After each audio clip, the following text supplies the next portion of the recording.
Welcome to study Buddha.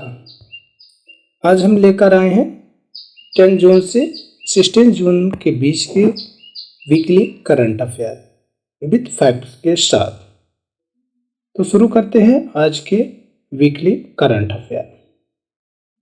पहले देखते हैं राष्ट्रीय समाचार। तो देखते हैं कि पहले है प्रियंका जारकिहोली लोकसभा में जीतने वाली सबसे कम उम्र की आदिवासी महिला बनी है। कांग्रेस उम्मीदवार प्रियंका जारकिहोली ने चिक्कोड़ी से जीत हासिल की है। वह कर्नाटक में अनारक्षित सीट से संसद में प्रवेश करने वाली सबसे कम उम्र की आदिवासी महिला बन गई है। दूसरा, केंद्र में राज्यों को जून माह के लिए कर हस्तांतरण के रूप में 1.39 लाख करोड़ जारी किए, जिससे विकास और पूंजीगत व्यय में सहायता मिलेगी। भारत ने विदेशी बंदरगाह परिचालन का विस्तार किया। भारत ने चीन के क्षेत्रीय प्रभाव का मुकाबला करने के लिए बांग्लादेश में मोगला बंदरगाह के प्रबंधन पर ध्यान केंद्रित किया है। PMAY के तहत 3 करोड़ अतिरिक्त घर। प्रधानमंत्री नरेंद्र मोदी ने प्रधानमंत्री आवास योजना के तहत 3 करोड़ अतिरिक्त ग्रामीण और शहरी घरों की घोषणा की है। भारत ने नए ब्रिक्स सदस्यों का स्वागत किया। भारत ने रूस द्वारा आयोजित एक महत्वपूर्ण बैठक में ब्रिक्स में शामिल होने वाले मिस्र, ईरान, संयुक्त राज्य अरब अमीरात, सऊदी अरब और इथियोपिया का स्वागत किया है। राष्ट्रीय भारतीय चिकित्सा पद्धति आयोग ने अपना चौथा स्थापना दिवस मनाया।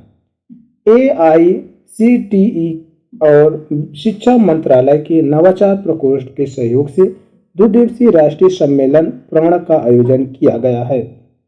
विश्वविद्यालय वर्ष भर में 2 बार प्रवेश देंगे। भारतीय विश्वविद्यालयों में अब 24-25 शैक्षणिक सत्र से जुलाई, अगस्त और जनवरी-फरवरी में 2 प्रवेश चक्र होंगे। NCRB ने व्यापक आपराधिक कानून संबंधी जानकारी के लिए मोबाइल ऐप NCRB आपराधिक कानून का संकलन लॉन्च किया है। 1 जुलाई से यह प्रभावी हो जाएगा। जम्मू और कश्मीर ने न्यूजीलैंड के साथ कृषि साझेदारी को बढ़ाया और उन्नत प्रजनन प्रौद्योगिकी और टिकाऊ प्रथाओं के साथ भेड़ और बकरी क्षेत्र को बढ़ावा दिया है। भारत विश्व में नाइट्रस ऑक्साइड का दूसरा सबसे बड़ा उत्सर्जक है। भारत वैश्विक मानव निर्मित नाइट्रस ऑक्साइड उत्सर्जन का 11% उत्सर्जित करता है, जो मुख्य रूप से उर्वरक के उपयोग से होता है, तथा चीन के बाद दूसरे स्थान पर है, जहां 16% नाइट्रस ऑक्साइड उत्सर्जित होता है। भारत ने वैश्विक इक्विटी बाजार में हांगकांग को पीछे छोड़ा। भारत का इक्विटी बाजार $5.2 ट्रिलियन के बाजार मूल्य के साथ वैश्विक स्तर पर चौथे स्थान पर पहुंच गया है, जो कि $5.17 ट्रिलियन के हांगकांग से अधिक निकल गया है। खीर भवानी मंदिर महोत्सव में कश्मीरी पंडित हजारों कश्मीरी पंडितों ने कश्मीर घाटी के गंदेरबल जिले में वार्षिक ज्येष्ठ अष्टमी महोत्सव में भाग लेते हैं। अब देखते हैं अंतर्राष्ट्रीय समाचार। पेरू और स्लोवाकिया ने चंद्रमा अन्वेषण के लिए आर्टेमिस समझौते पर हस्ताक्षर किए। पेरू और स्लोवाकिया ने 30 मई को नासा के आर्टेमिस समझौते में शामिल हो गए हैं और क्रमशः 41वें-42वें हस्ताक्षरकर्ता बन गए हैं। इंडिया एक्सिम बैंक ने नैरोबी में कार्यालय खोला। इंडिया एक्सिम बैंक ने क्षेत्र के साथ व्यापार को बढ़ावा देने के लिए नैरोबी में अपने पूर्वी अफ्रीका प्रतिनिधि कार्यालय का उद्घाटन किया है। यूरोपीय आयोग ने तंजानिया के संरक्षण अनुदान से बाहर रखा। यूरोपीय आयोग ने तंजानिया को नेचर अफ्रीका संरक्षण अनुदान से बाहर रखा है, जिससे पूर्वी रिफ्ट सवाना और वाटरशेड प्रभावित हुए हैं। पुर्तगाल प्रवासियों की सहायता के लिए गोल्डन वीजा योजना का उपयोग करेगा। पुर्तगाल स्थानीय लोगों और प्रवासियों के लिए किफायती आवास में निवेश करने के लिए अपने गोल्डन वीजा योजना को अनुकूलित करने की योजना बना रहा है। यूरोपीय संघ चुनाव में हार के बाद फ्रांस के राष्ट्रपति ने संसद भंग की। यूरोपीय संसदीय चुनावों में हार के बाद राष्ट्रपति इमैनुअल मैक्रों ने नेशनल असेंबली को भंग कर दिया है और शीघ्र चुनाव कराने की आह्वान किया। भारत और यूएई ने स्थानीय मुद्रा निपटन प्रणाली शुरू की। इससे भारतीय रुपये और यूएई दिरहम में लेनदेन की अनुमति मिलती है, जिससे अमेरिकी डॉलर जैसे मध्यस्थ मुद्राओं पर निर्भरता कम हो जाती है। रूस और बेलारूस ने सामरिक परमाणु हथियार अभ्यास किया। संयुक्त अभ्यास का ध्यान पश्चिम के साथ तनाव के बीच तैयारी को मजबूत करने पर केंद्रित था। डब्ल्यूएचओ ने पारंपरिक चिकित्सा अनुसंधान के लिए तीसरे भारतीय संस्थान को मान्यता दी। हैदराबाद में राष्ट्रीय भारतीय चिकित्सा विरासत संस्थान को पारंपरिक चिकित्सा अनुसंधान के लिए डब्ल्यूएचओ सहयोगी केंद्र के रूप में नामित किया गया है। G7 ने रूसी परिसंपत्तियों को उपयोग करने पर यूक्रेन के लिए $50 बिलियन का ऋण देने पर सहमति व्यक्त की है। G7 ने जमी हुई रूसी परिसंपत्तियों को उपयोग कर यूक्रेन के लिए $50 बिलियन का ऋण सुरक्षित किया है। अब देखते हैं राज्य से संबंधित कुछ न्यूज। तो हरियाणा सरकार की एनआरआई के तहत पहल। हरियाणा ने एनआरआई की शिकायत निवारण और निवेश सुविधा के लिए प्रकोष्ठ स्थापित किए हैं, जिसकी घोषणा मुख्यमंत्री मनोहर लाल खट्टर ने की है। राज्य सरकार महाराणा प्रताप पर्यटन सर्किट में 100 करोड़ रुपए का निवेश करेगी। राजस्थान ने महाराणा प्रताप पर्यटन सर्किट के विकास में 100 करोड़ रुपए के निवेश की घोषणा की है। प्रेम सिंह तामांग ने सिक्किम के मुख्यमंत्री के रूप में शपथ ली। प्रेम सिंह तामांग ने लगातार दूसरी बार सिक्किम के मुख्यमंत्री के रूप में शपथ ग्रहण की है। अमरावती एकमात्र राजधानी। चंद्रबाबू नायडू ने अमरावती को आंध्र प्रदेश की एकमात्र राजधानी के रूप में पुनः पुष्टि की है। नायडू का चौथा कार्यकाल। चंद्रबाबू नायडू ने आंध्र प्रदेश के मुख्यमंत्री के रूप में अपने चौथे कार्यकाल के लिए शपथ ग्रहण की है। पेमा खांडू ने 13 जून को ली तीसरी बार अरुणाचल प्रदेश के मुख्यमंत्री के रूप में शपथ। बालिका शिक्षा को बढ़ावा देने और बाल विवाह को रोकने के लिए मुख्यमंत्री संतुष्ट मोहिनी योजना शुरू की है। और ये किसने शुरू की है? पेमा खांडू, अरुणाचल के मुख्यमंत्री ने। मध्य प्रदेश के मुख्यमंत्री ने पीएम श्री पर्यटन हवाई सेवा का उद्घाटन किया। मध्य प्रदेश ने पर्यटन को बढ़ावा देने के लिए एक अंतरराज्यीय हवाई सेवा शुरू की है, जो भोपाल और जबलपुर सहित 8 शहरों को जोड़ेगी। अब देखते हैं नीतियों से संबंधित समाचार। तो राजप्रीत सिंह ग्रामीण विकास विभाग में निदेशक नियुक्त हुए। आईएफओएस अधिकारी राजप्रीत सिंह को ग्रामीण विकास मंत्रालय के तहत ग्रामीण विकास विभाग में निदेशक के रूप में नियुक्त किया गया है। इंद्रपाल सिंह बिंद्रा भारतीय प्रतिस्पर्धा आयोग के लिए नए सचिव नियुक्त किए गए। आईआरएस अधिकारी इंद्रपाल सिंह बिंद्रा भारतीय स्पर्धा आयोग के लिए नए सचिव होंगे। नए सेना प्रमुख लेफ्टिनेंट जनरल उपेंद्र द्विवेदी 30 जून को नए सेना प्रमुख बनेंगे। सीओएआई नेतृत्व अभिजीत किशोर और राहुल वत्स को क्रमशः सीओएआई का नया अध्यक्ष और उपाध्यक्ष नियुक्त किया गया है। लेफ्टिनेंट जनरल वकार उज-जमान बांग्लादेश के नए सेना प्रमुख नियुक्त 23 जून को पदभार ग्रहण करेंगे। 4 सितारा जनरल पद पर पदोन्नत। प्रेम प्रभाकर को एसबीआई कैप वेंचर्स लिमिटेड का एमडी और सीईओ नियुक्त किया गया। 4 जून को 2024 से प्रभावी होगा। एसबीआई से 24 वर्षों से अधिक का बैंकिंग अनुभव लेकर आए हैं। अजीत डोभाल को राष्ट्रीय सुरक्षा सलाहकार। अजीत डोभाल को राष्ट्रीय सुरक्षा सलाहकार के रूप में पुनः नियुक्त किया गया है, जो प्रधानमंत्री मोदी के कार्यकाल के साथ समाप्त होगा। देखते हैं पुरस्कार से संबंधित समाचार। बिलियन सुब्बैया को EY world entrepreneur of the year 2024 नामित किया गया। ट्यूब इन्वेस्टमेंट ऑफ इंडिया के बिलियन सुब्बैया ने EY world entrepreneur of the year 2024 जीता। सेबी को सर्वश्रेष्ठ व्यवसाय संचालन विनियामक पुरस्कार से सम्मानित किया गया। सेबी को द एशियन बैंकर द्वारा सर्वश्रेष्ठ व्यवसाय संचालन विनियामक पुरस्कार प्राप्त हुआ है। अब देखते हैं बैंकिंग से संबंधित समाचार। आरबीआई ने थोक सावधि जमा सीमा बढ़ाई। आरबीआई ने थोक सावधि सीमा 2 करोड़ रुपए से बढ़ाकर 3 करोड़ रुपया कर दी है। बैंक ऑफ इंडिया ने CCIL IFSC में 6.1% हिस्सेदारी हासिल की। बैंक ऑफ इंडिया 6.125 करोड़ में clearing corporation of India limited में 6.125% हिस्सेदारी हासिल की। SBI ने शाह उधार प्रयास में 20-30 करोड़ के साथ उधारकर्ता को सशक्त बनाया। SBI ने 23 NBFC HFC के सहयोग से 2.79 लाख अधिक उधारकर्ताओं को कुल 20-30 करोड़ ऋण स्वीकृत किए हैं।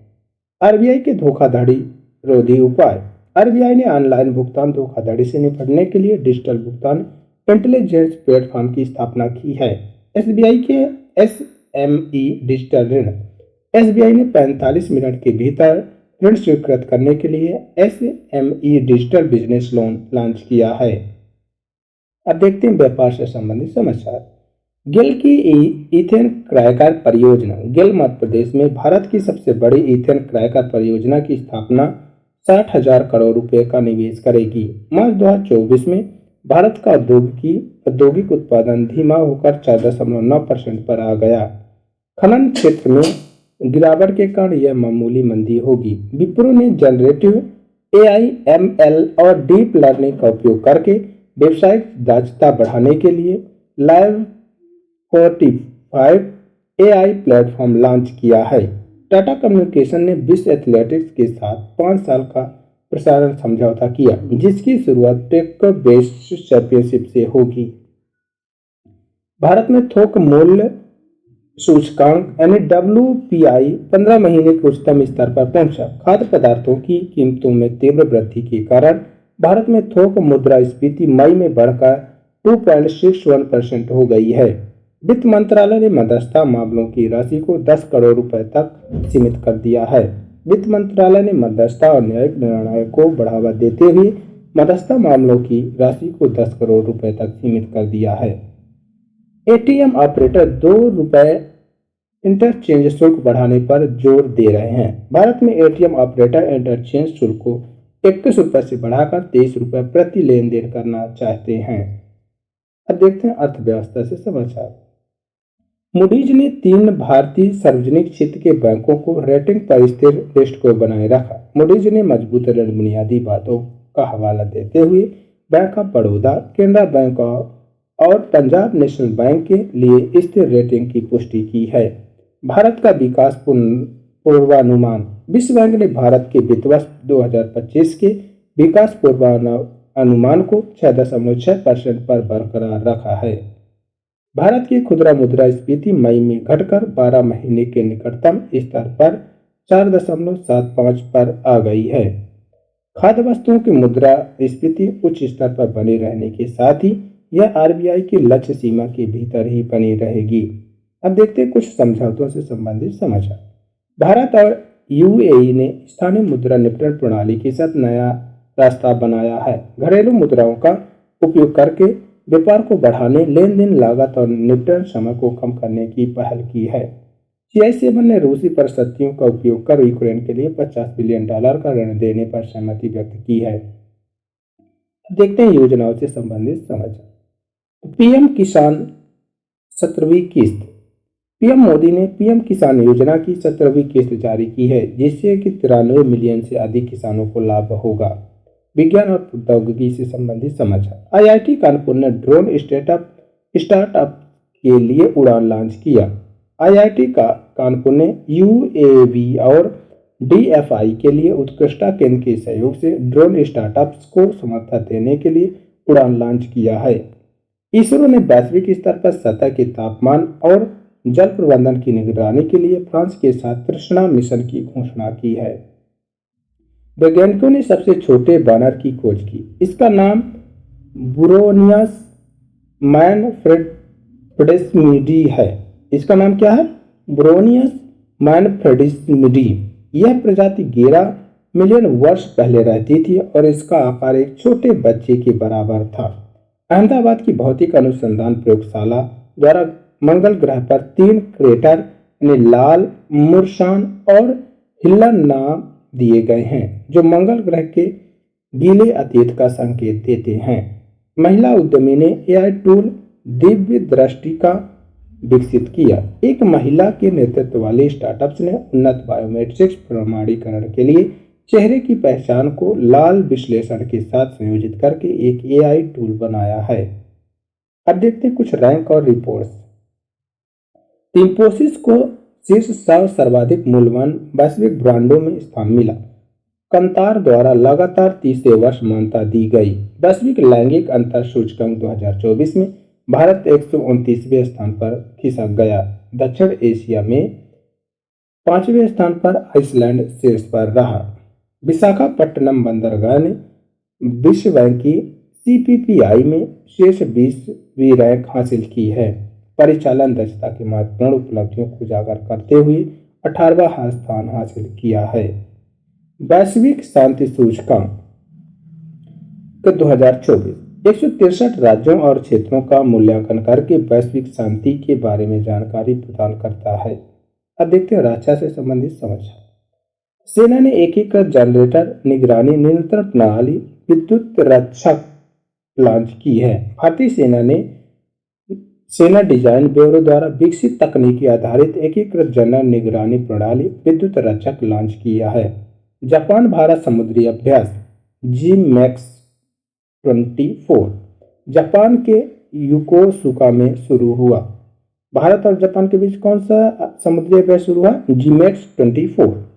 अडानी डिफेंस और एज ग्रुप ने वैश्विक रक्षा साझेदारी पर हस्ताक्षर किए। रक्षा और एरोस्पेस क्षमताओं को एकीकृत करने के लिए रणनीतिक समझौता हुआ है।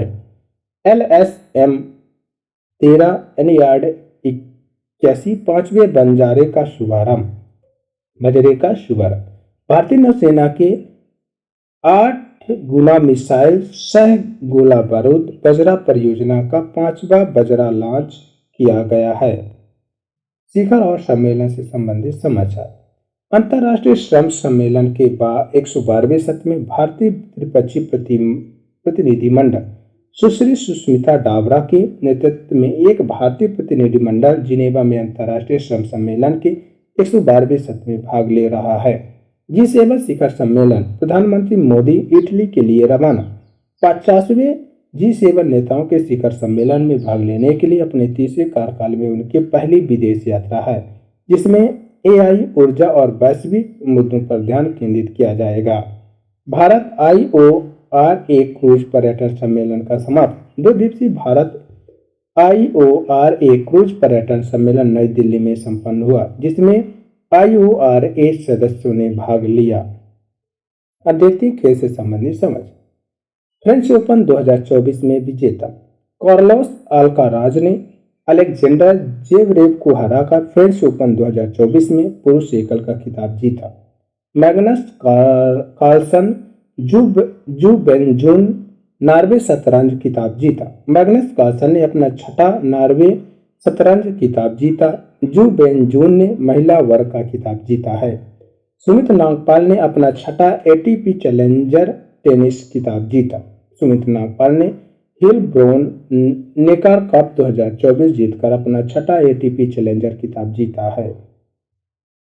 मैक्स वर्स्टैपेन ने लगातार तीसरी बार कनाडाई ग्रैंड प्रिक्स में अपना दबदबा कायम किया। मैक्स वर्स्टैपेन ने कनाडाई ग्रैंड प्रिक्स 2024 जीत लिया है, जो इस आयोजन में उनकी लगातार तीसरी जीत है। नोएडा में मोटो जीपी भारत। उत्तर प्रदेश 2025 से 29 तक नोएडा में मोटो जीपी भारत की मेजबानी करेगा। पूजा तोमर की UFC जीत। पूजा तोमर UFC में मुकाबला जीतने वाली पहली भारतीय बनी है। 2025 FIH हॉकी जूनियर विश्व कप। भारत को 2025 FIH हॉकी पुरुष जूनियर विश्व कप का मेजबान नामित किया गया है। गुड़ाकेश मोती और चामरी अथापथु को मई 2024 के लिए ICC player of the month चुना गया है। श्रुति बोरा ड्रेसास में 3 स्टार ग्रैंड प्रिक्स जीतने वाली पहली भारतीय बन गई हैं। ये पेरिस ओलंपिक के लिए योग्यता के करीब पहुंच गई हैं। दिव्या देशमुख ने फिडे अंडर 20 विश्व शतरंज चैंपियनशिप जीती।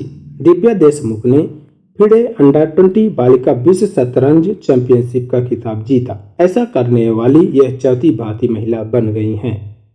अब देखते हैं रैंक और report.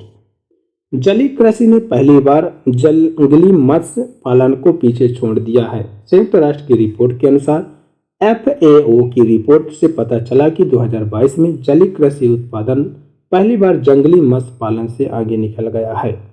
Mumbai Delhi luxury real estate विश्व स्तर पर शीर्ष 5 में शामिल। नाइट फ्रैंक की रिपोर्ट के अनुसार मुंबई और दिल्ली प्रमुख आवासीय मूल्य वृद्धि के मामले में शीर्ष 5 वैश्विक शहरों में शामिल हो गए हैं, जिसमें मुंबई का तीसरा स्थान है और दिल्ली 5वें स्थान पर है। अब देखते हैं लेखक एवं पुस्तकों से संबंधित समाचार। तो बिल गेट्स ने सोर्स कोड का अनावरण किया। बिल गेट्स ने अपने इस संस्मरण सोर्स कोड माई बिगिनिंग्स के 4 फरवरी 2025 को प्रकाशन की घोषणा की है। अल्पना किलावाला की पुस्तक a fly on the RBI wall का विमोचन किया। अल्पना किलावाला की पुस्तक उनकी यात्रा और RBI की संचार रणनीतियों के विकास के बारे में अंतर्दृष्टि प्रदान करती है। R अश्विन की आत्मकथा का विमोचन। रविंद्र चंद्रन अश्विन की आत्मकथा आई हैव द स्ट्रीट ए कुट्टी क्रिकेट स्टोरी विमोचन के लिए तैयार है, जिसे उन्होंने सिद्धार्थ मोगा के साथ मिलकर लिखा है। अब देखते हैं महत्वपूर्ण दिन। अंतर्राष्ट्रीय अभिलेखाकार दिवस 2024 9 जून को मनाया जाएगा। लेखों और अभिलेखागार के महत्व के बारे में जागरूकता बढ़ाने के लिए यह दिवस मनाया जाता है। विश्व प्रत्यायन दिवस 2024 9 जून को ही विश्व प्रत्यायन दिवस मनाया जाता है। गुणवत्ता और सुरक्षा को बढ़ाने में प्रत्यायन की भूमिका को उजागर करने की एक पहल है। अंतर्राष्ट्रीय खेल दिवस 11 जून को मनाया जाएगा। सभी के लिए, विशेषकर बच्चों के लिए खेल को बढ़ावा देने के लिए पहला अंतर्राष्ट्रीय खेल दिवस 11 जून 2024 को मनाया जाएगा। विश्व बाल श्रम निषेध दिवस 12 जून को विश्व बाल श्रम निषेध दिवस मनाया जाता है, जिसका विषय है आइए अपनी प्रतिबद्धताओं पर कार्य करें, बाल श्रम का अंत करें। अंतर्राष्ट्रीय एल्गोरिथम जागरूकता दिवस, जिसकी थीम क्या है, IAAD के 10 वर्ष सामूहिक प्रगति का एक दशक, एल्बिनिज्म से पीड़ित व्यक्तियों के लिए समझ और समर्थन को बढ़ावा देना है। संयुक्त राष्ट्र ने 2025 को क्वांटम प्रगति का वर्ष घोषित किया। क्वांटम विज्ञान और प्रौद्योगिकी के महत्व को स्वीकार करने के लिए प्रस्ताव पारित किया गया है। विश्व रक्तदाता दिवस 14 जून को मनाया गया, जिसका विषय है दान के उत्सव के 20 वर्ष रक्तदाताओं को धन्यवाद। विश्व वृद्धजन दुर्व्यवहार जागरूकता दिवस 15 जून को मनाया जाता है। वृद्ध व्यक्तियों के साथ होने वाले दुर्व्यवहार के बारे में जागरूकता बढ़ाने के लिए यह एक वार्षिक उत्सव है। 16 जून को मनाया गया अंतर्राष्ट्रीय पारिवारिक धन प्रेषण दिवस। इस दिन उन प्रवासियों के महत्वपूर्ण योगदान को मान्यता दी जाती है जो अपने परिवारों की सहायता के लिए घर पैसा भेजते हैं। अब देखते हैं कुछ शौक से संबंधित समाचार। विलियम्स एंडर्स की विमान दुर्घटना में मृत्यु। अपोलो 8 के अंतर्राष्ट्रीय यात्री विलियम एंडर्स, जिन्हें अर्थराइट्स फोटोज के लिए जाना जाता है, कि 7 जून को एक विमान दुर्घटना में मृत्यु हो गई। मलावी के उपराष्ट्रपति विमान दुर्घटना। मलावी के उपराष्ट्रपति साउलोस चिलीमा और अन्य लोग विमान दुर्घटना में मारे गए। अमोल काले का निधन। मुंबई क्रिकेट एसोसिएशन के अध्यक्ष अमोल काले का भारत पाकिस्तान मैच के दौरान निधन हो गया। सरोद वादक पंडित राजीव तारानाथ का 11 जून को मैसूर में 51 वर्ष की आयु में निधन हो गया। अब देखते हैं बीबी संबंधित समाचार। चोरी हुई मूर्ति वापसी। ऑक्सफोर्ड विश्वविद्यालय भारत को 500 साल पुरानी कांस्य मूर्ति लौटाएगा जो चोरी हो गई थी। ये हो गए महत्वपूर्ण weekly current affair. Friends, thanks watching this video.